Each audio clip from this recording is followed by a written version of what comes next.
Cheers. Ready, set, go. Wait. 1, 2, 3, go. Bing. Bing. There you go. Nice. And, well, you can't just cheers and not drink. Oh, yeah. You got to. I already started. Yeah.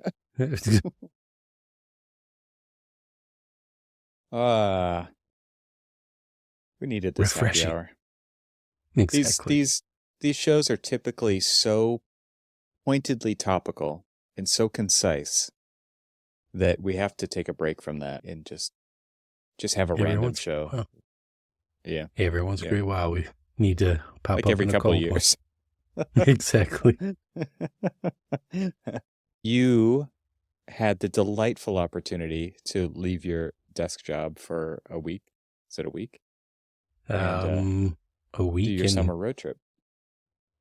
Actually, it ended up being 10 days. Nice. That was lovely, actually. Yeah. Yeah. So talk about it. Our annual trip it's funny, is like, so the past 14 years living in Maryland, our annual trip has always been, hey, let's go back to Detroit, visit family, and then go up north and go camping and everything else.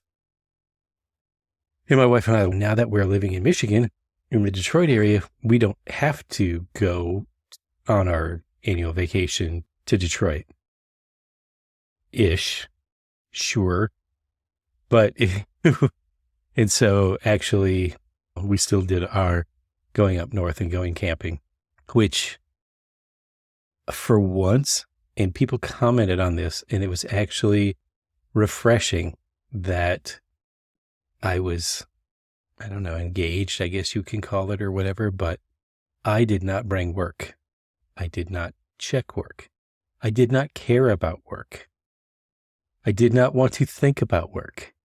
You leveled up, my friend. Because how many times, Achievement unlocked. I was going to say, and you even know this, I mean, how many times have I gone on a vacation of some form, and it's always been work related, doing work, not being able to unplug from work because I gave myself some excuse on why I was doing work instead of enjoying myself. No personal boundaries, enabled by technology. Boundaries. I mean, with the advent of the powerful laptop, you had no excuse not to work, no matter where you were. And sadly, the campsite that we have, which is, family property, it actually has pretty good signal. But no, the beautiful thing about it is that nobody even bothered with it. It was a pure disconnection. Even the kids, pure disconnection. Wow. It was all about, great thing about this. So we go to Rogers City. There's this place called the Nautical Fest. Or the place is called Rogers City. The event is called the Nautical Fest. And it's just this nice little small town event that has a small carnival, has a lot of events going on, art show, craft show, all sorts of, cool things. And of course, a car show. Come on, car show. That is definitely something that I was there for.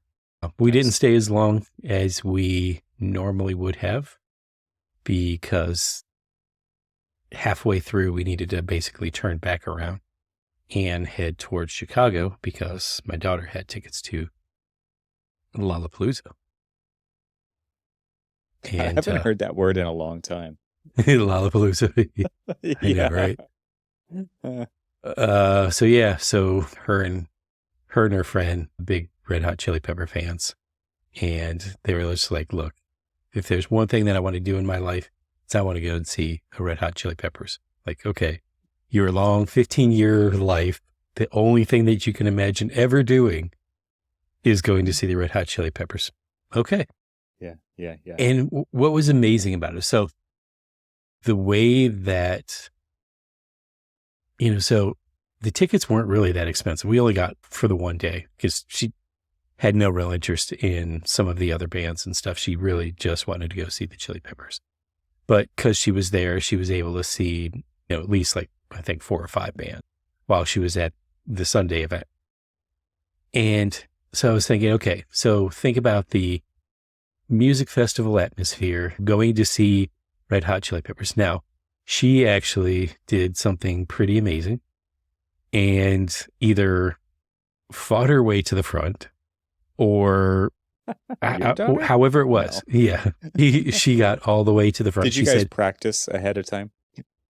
Here's how you do it.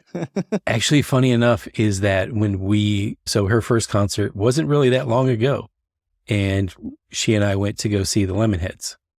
And so took her there and she basically elbowed her way to the front. And I just kind of like followed behind her because, hey, I got to be with my daughter. I mean, natural born leader. Exactly. She, not you.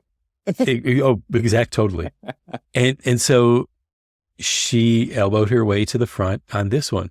And some of the photographs that she took I was just like, wow, you guys really were incredibly close. That's cool. And so I was thinking to myself, okay, I think I paid $120 for her ticket for the day.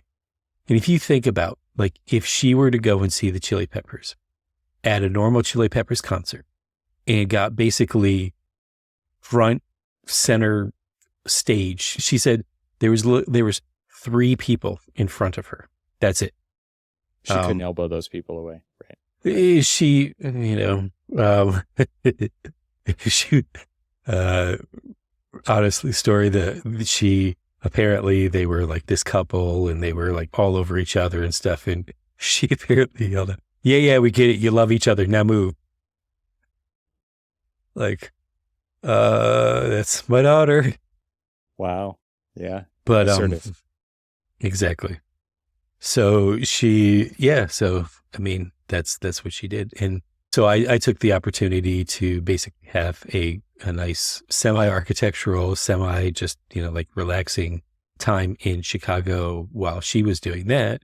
My wife and I were basically walking around the city and hanging out and looking at some of the cool new stuff and just cool old stuff and just hanging out.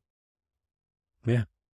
I was figuring that this story had to get architectural at some point because your vacation always turns into an architectural field trip, and going to a place like Chicago, there's a lot of opportunity to see some cool stuff.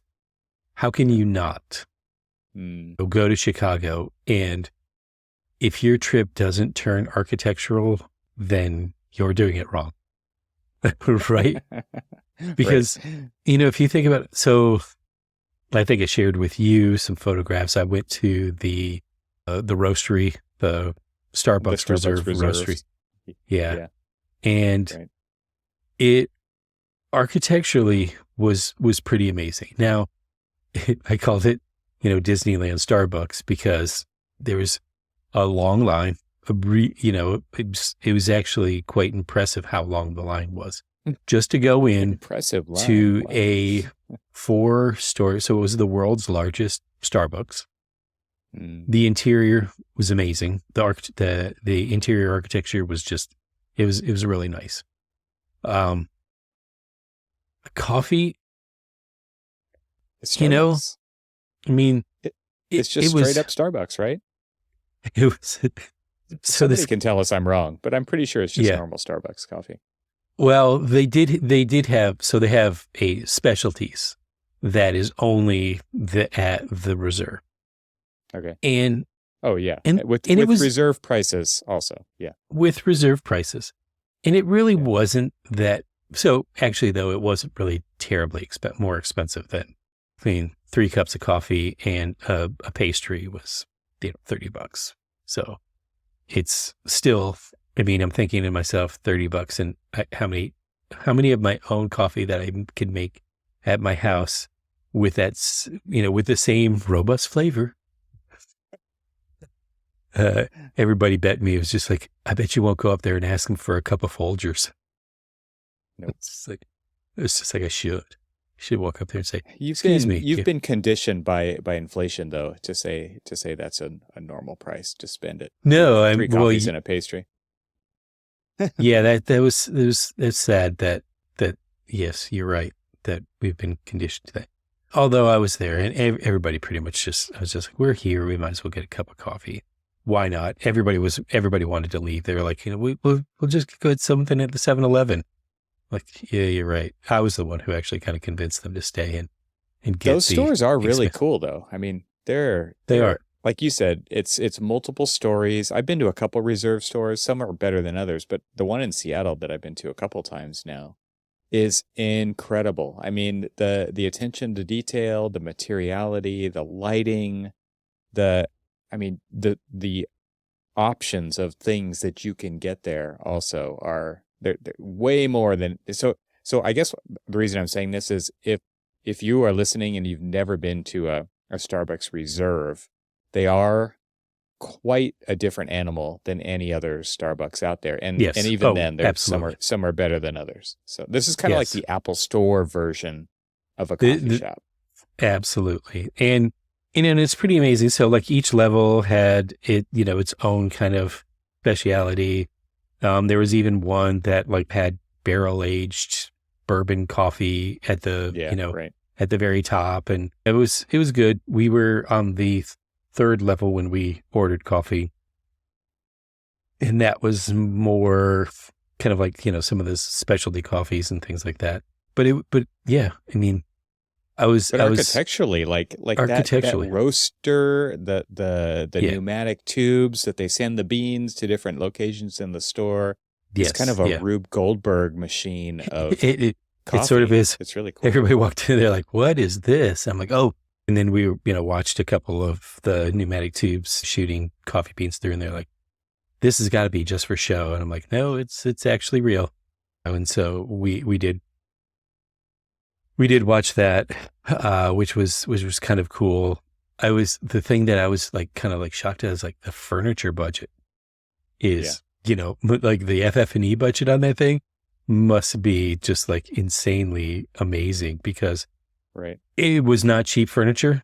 It was beautifully designed mid-century type, kind of all wood. It was and it was really nice. I mean, it was really, really nice. This And reminds me of a Starbucks that I popped into in Helsinki, of all places. I mean, I was on a wonderful vacation with my wife. I'm sure we talked about it on the show.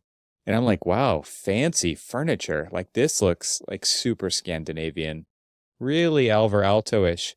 yeah. Oh, this is actually a Starbucks in I think it's called the Academic Bookstore in downtown Helsinki. That is Alvar Aalto, like one of his most famous Oh, wow. commercial projects. Oh, Yeah. wow. It was like, I didn't even realize where I was, but it was like, wow, the furniture budget's amazing. Oh, I recognize those doorknobs, like the push pull, the door pushes, and it was like, those are Alto. Oh my God, Yeah. I'm in this incredible place. I didn't even realize it. And you were like, yeah, who cares about the coffee? Although I will Right. say that, so it was interestingly full circle because the very first Starbucks coffee that I ever had was in Chicago when we were on an architectural tour in school. And I probably, it was definitely not that one, but I probably went into the original Starbucks that I had gone into and burnt my tongue because the coffee was too hot. And I was just like, and for a while, it actually sort of put me off of Starbucks. I'm like, yeah, this is, it's, Yeah. and so I didn't drink any of that kind. But, now I'm just, this guy comes walking by and he's just like, what's everybody waiting in line for? And he's holding like 2 cups of Starbucks coffee in his hand. And he's just like, oh, this is a Starbucks. He's like, there's a Starbucks right over there across the road. Right. And it's just like, oh, but he goes, is it the same coffee? And I'm thinking, and this is what I'm texting you as just like, I'm just standing in line in the Starbucks Reserve Right. in line. And I hope that it's not the same coffee as I could get literally right across the street because the dude who just said, hey, there's a Starbucks right across the street. Yeah, So, you gotta tell yourself the story that it's not the same. I mean, and yeah, the environment it really helps you wasn't. tell that story. Yeah. It wasn't. I ended up getting a dark chocolate espresso because, I mean, if espresso wasn't enough, go ahead and add some dark chocolate in there for the extra kick of caffeine.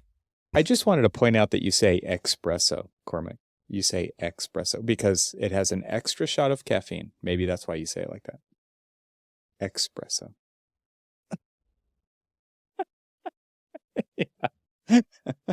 Everyone needs to watch the YouTube version right now. So anyway, Snob. Not a coffee snob, but a word snob. Yes. Yes.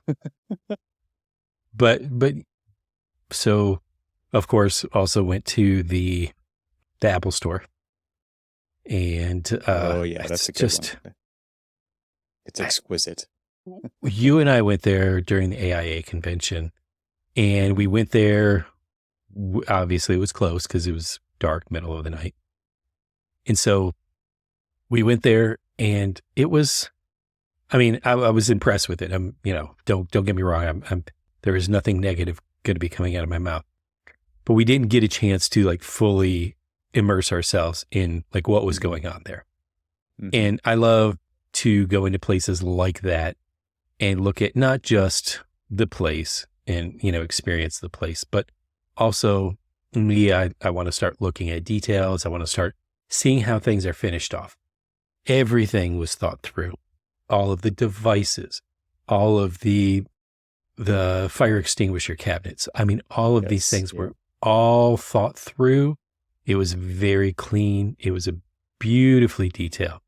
And then you just sit there and you're just like, okay, how there's these two massive columns in the middle, kind of like maybe 1/3 in from the glass on either side.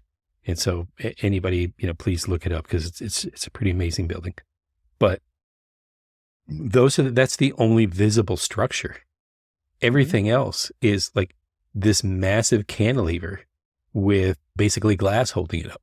Glass holding up and this. And just to paint the picture, it's like a razor thin roof edge at the very tip. Oh, yeah. And so the cantilever you're talking about is this round rectangle roof that just seems to float above, and almost entirely. Is it entirely glass enclosure, or there's some solid walls? I can't remember. Nope, fully glass all the way around. Fully glass all the way around, and so the structure inside of that, like you're saying, I think it probably houses like the utility core, the elevator, things like that as well. Yeah. Yes, but you can basically walk on the stairs.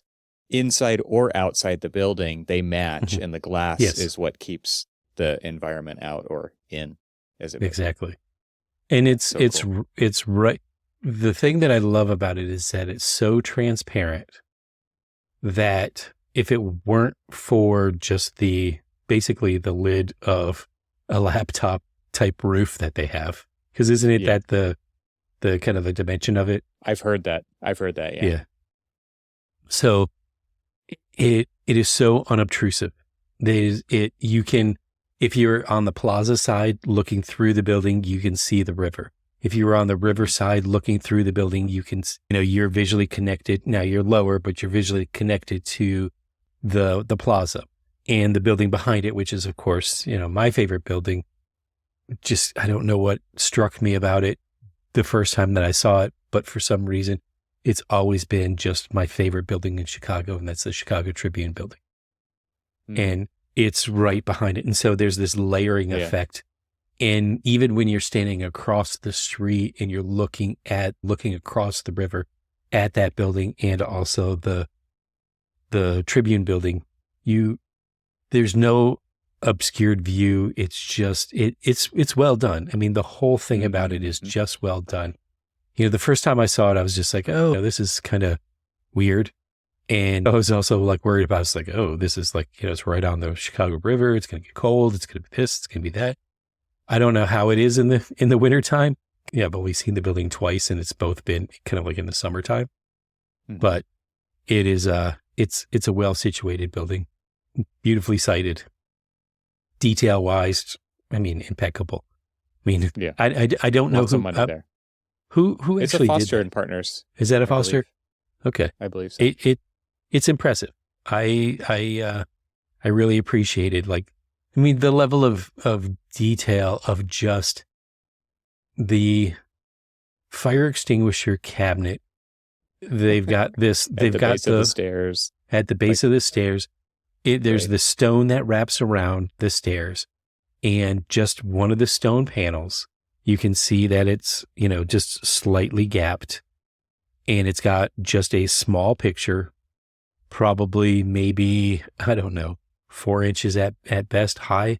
And it's just a little red embossment of a fire extinguisher. That's it. That's the only way that you know that is that. Well integrated exit signs, well integrated like diffusers and strobes and all of these other things. When you see buildings like that, and you know how much coordination goes into making sure that all of those devices are hitting in the right spot, all those lights are hitting in the right spot, and everything is just, and then all of the stuff that's above, especially with like a paper thin ceiling or, roof, you're like, yeah, this is pretty good. These people know what they're doing.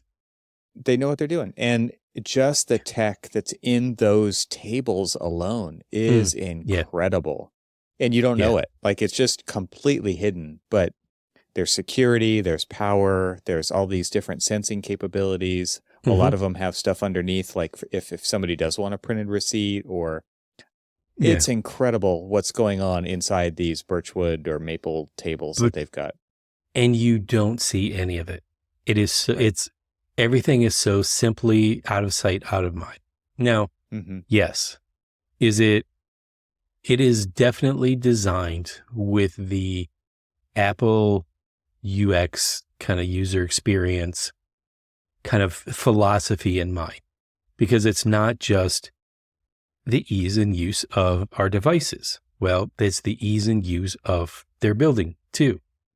That simple aesthetic, that simple use of just like their OS systems and stuff kind of carry on through the way that you actually use the building, which you got to be impressed with. I think some of my favorite parts of that store in particular, I think it's hilarious that we're going on and on in a city of Chicago about the Apple Store. But the Apple Stores are capital A architecture. And I think they're what we're talking about. The screen that is between kind of the main part of the store and the river is incredible. And the way they have those little maple boxes that are just kind of randomly strewn about for people to sit on, because they conduct classes in there. It's like what they used to call the theater. I don't know if they still call it that. And then they've got these huge planted trees with these beautifully designed planters with seating around them that are just kind of little islands in the store that are occupying space. But because it's a 2-story volume, there's plenty of space for those trees to grow inside. And it's just so well done. Beautiful. Yeah.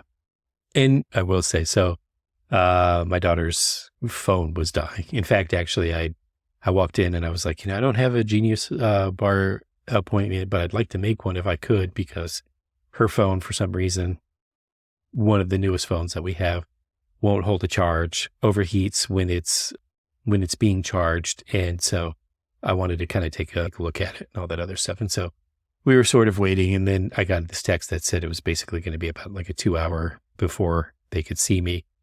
And then we gave up and went and got some good old Chicago deep dish pizza.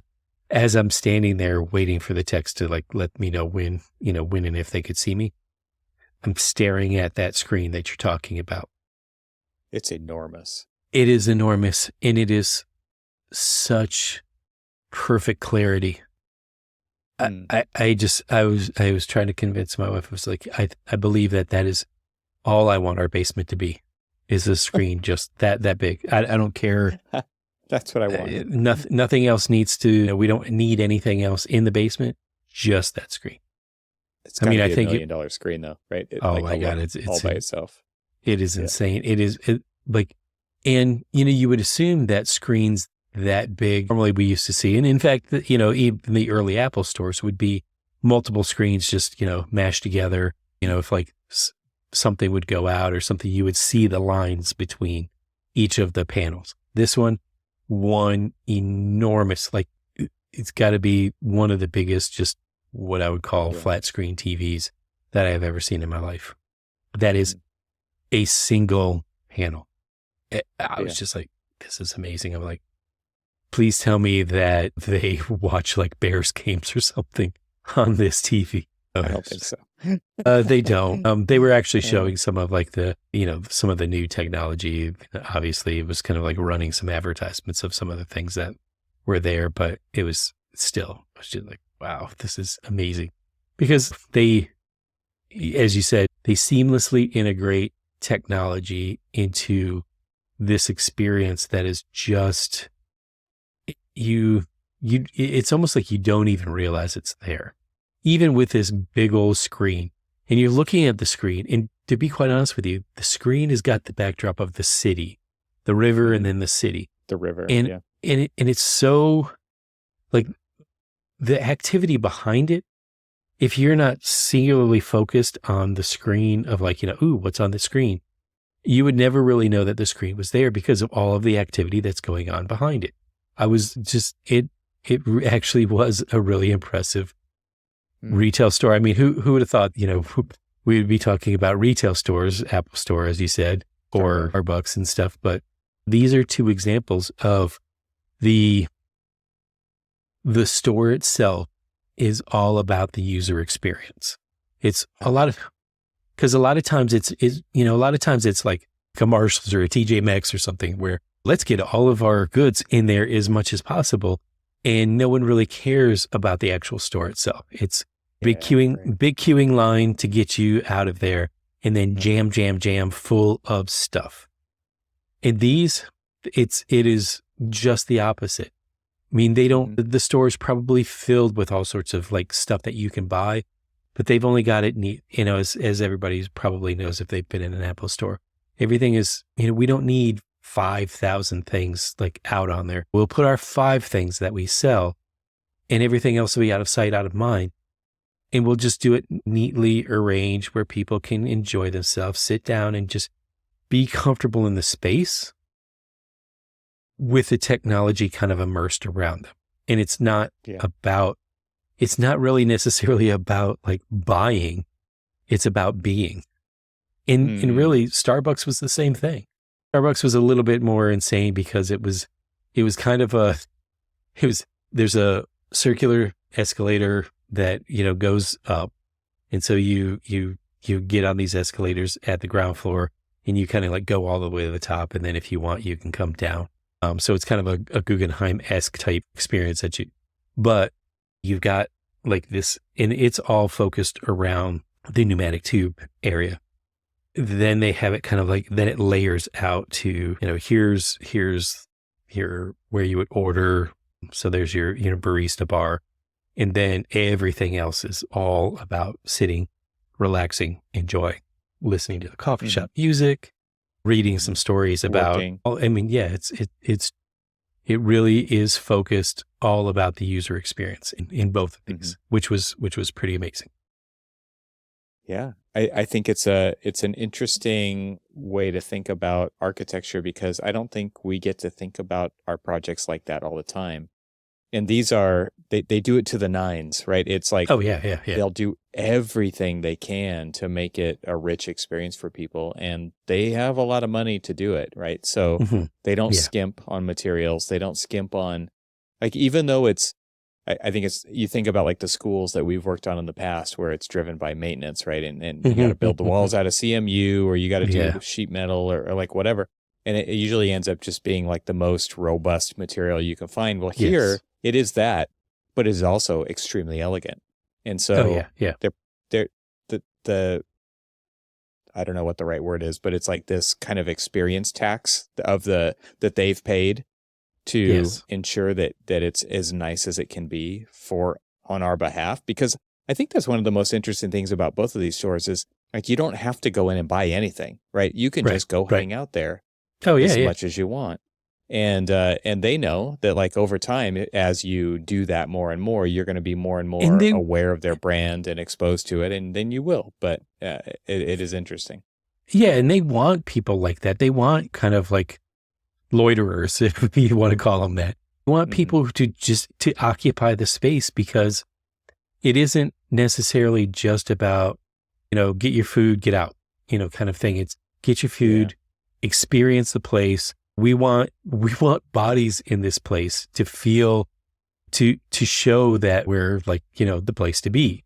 Right. Yeah. And so basically their business model is it's like, okay, you may not shop here today, but we know you're going to shop here because you come here enough, you experience this place enough. Now, I will say that not all Apple stores have that same kind of like experience level as that. I mean, some No, of them that's do, a some of them flagship don't. store. Yeah. Yeah, but Just like the those, Starbucks Reserve. I mean, right. they're It not is all going to be definitely like that. Yeah. right. Because I think the other one that I can think of is the one in downtown New York City, right at the edge of Central Park, the Cube. Oh yeah, the Cube. Yeah. In that thing, I mean, you see basically all you see is the entrance when you're walking up Yeah. to it, which The is the Cube Cube. is just the But then you vestibule. exactly, and then you see it like twist down, and you go underneath it, and then that's where the experience is, and that's where you feel very much like that you're not forced to buy, you're just forced to be. Well, not even forced to be. You're just there to be. I think what's so cool about this whole idea is that, I mean, bigger picture, their focus is on building a relationship with people, not on creating a transaction. Right, right. And so their whole goal is to build a relationship by creating a great experience. And I think, just if you think architecturally and you think about brands and you think about how brands approach people versus processing a transaction or processing, an engagement with people to get them out as quickly as possible versus let them loiter and experience and ask questions and partake in a class or ask a question about how does that thingamajiggy work with the coffee move, being the beans being moved around. All of that just creates a way more immersive, meaningful experience for people. And I think it's so interesting that can happen inside of retail architecture, right? And the more exclusive brands, like the ones we're talking about here, obviously have the luxury of having the money to do that, but it is also very much to their advantage, right? And to work with architects to make that happen, I think is absolutely incredible. No matter what you actually think about those brands, if you think big picture, like that's a pretty incredible thing that goes on there with that collaboration between brand and architect to create those experiences. Well, think about the architecture that I'm likening it to, the Guggenheim. The places that are, I'm not talking about like, this Starbucks is like your Waffle House or something like that. I'm comparing it to capital A architecture because it is capital A architecture, like you said. And it really is about, say I can't restate it better than what you just said, is that it's about building those relationships and building the experience. And, and that experience is all about that, building the relationship. Will I go back to another Starbucks? Sure. Was I complaining about some of the quality of the Starbucks coffee that you get? Sure. But you know what? I still like to go back there, and I still like to get a Starbucks every once in a great while. And places like that are definitely things that's just like, I'm going to go and hang out here because it's a highlight. Yeah, exactly. Yeah. Now, granted, I was more curious about how you become a Starbucks bouncer because they had somebody standing at the front door, basically like letting you in waves. It's like, how many people do you have in your party? We've got 4. Oh, okay. You can go ahead and go. It's just like, really? Like, people are knocking down the doors to get in here. And then I look around the corner and I see this really, really long and growing line. The very first night that we got there, our hotel wasn't too far from the reserve. So I decided, hey, let's just drive past it and take a look at it. We got into town probably about, say, 2:33 in the afternoon. And we were looking at it and we're like, oh, wow, that's a very, very busy, big line outside of the Starbucks. Yeah, right. It's kind of insane. So what else did you see in Chicago that you loved? I honestly started to just kind of go down memory lane. Again, the first time that I had visited Chicago was on our architectural trip. The professor that took us had worked with Mies. And if you look in the last 3 books that were actually written, about and by Mies, you'll see his name in there as, kind of like, I guess, an associate of Mies. And then he moved on to, what is it? Is it SOM or HOK? Which one took over? Was kind of like the disciples of Mies.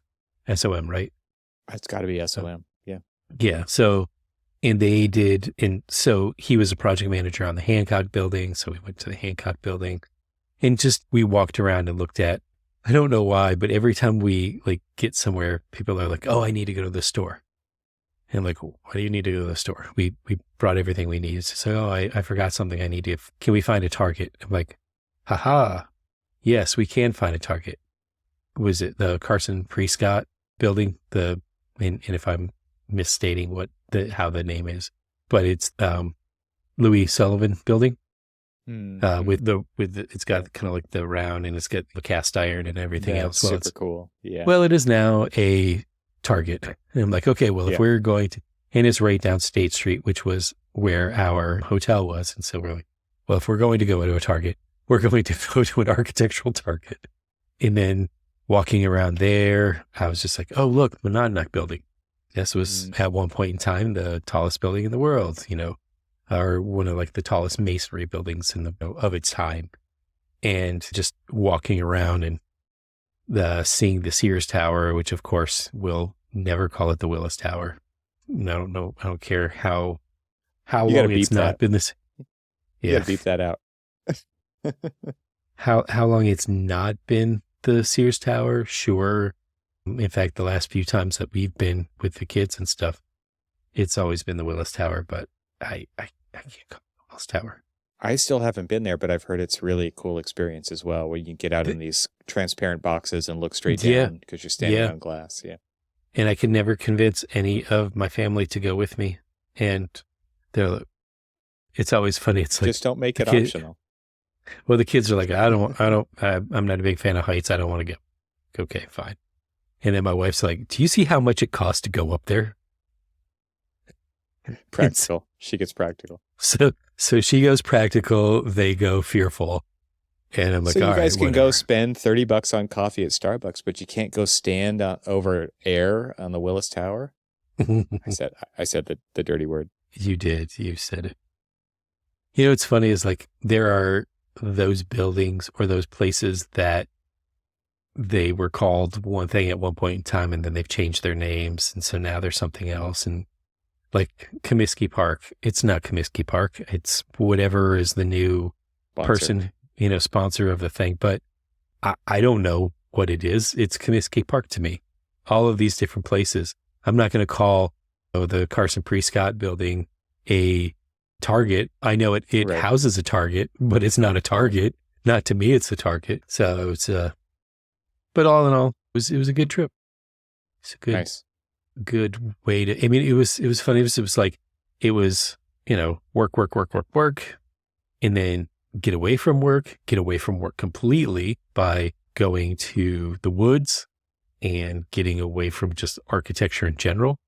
And then going to a very architectural city and just being a casual observer of architecture and enjoying and experiencing architecture and kind of like refreshing my memories on why I actually do what I do to then come back to work and jump back into it, sift through and wade through all of the emails of like, say, hey, now that you're back, can we have meetings? And go from having absolutely nothing to having a full docket full of, hey, can I ask you these questions? Or what would you use as a vapor barrier in this particular condition? It's just like, okay, just roll up the sleeves and get back to it.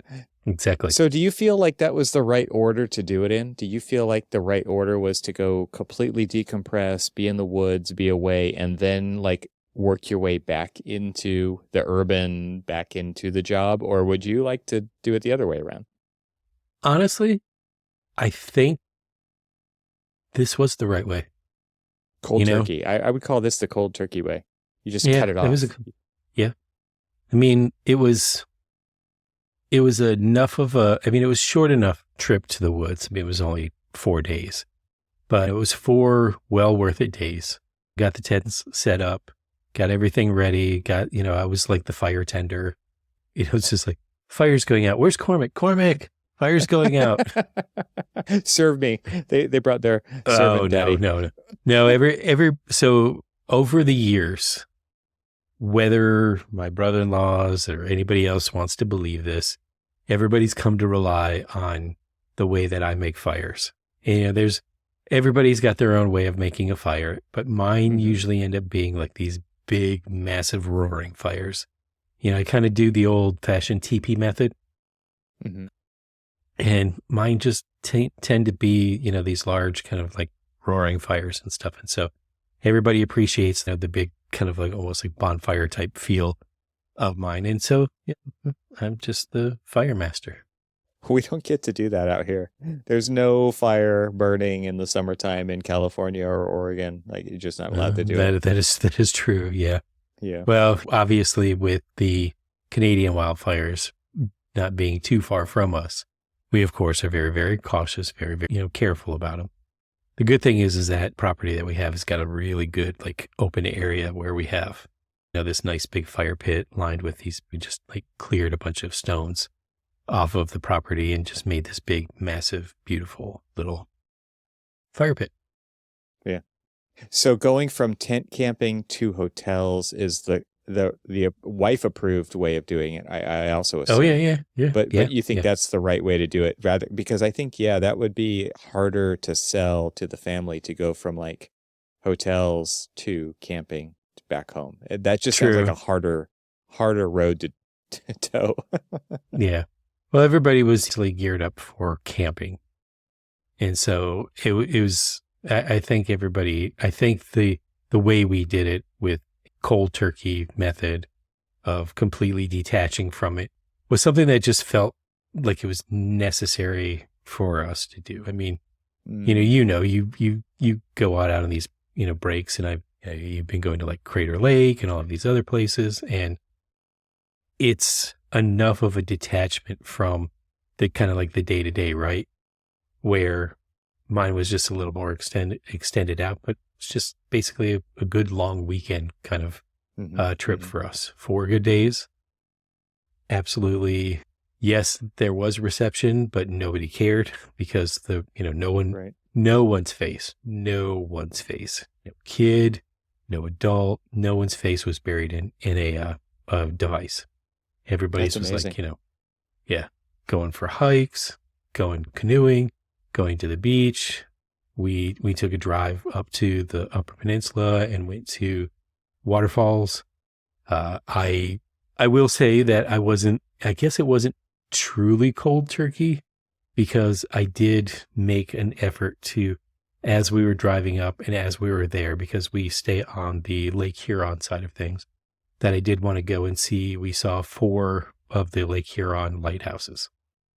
Oh, so that's cool. It wasn't purely void of architecture, but it was the fun kind of like, hey, look, it's old. It's exploring. Yeah. Exactly. It's exploring. Yeah. But yeah. That's awesome. Very cool. Well, happy summer to you. I don't think I'm going to really get like a true summer vacation this year, but maybe next episode I can talk about a couple little trips I've done recently, because I'm like finally getting out and exploring a few areas because we've had some family visiting, and just leave a little teaser there, but doing a couple things out here that's been nice. Yeah, exactly. All right then. Well, all right. Glad to be back at the grind. Welcome back. Exactly. Get to work.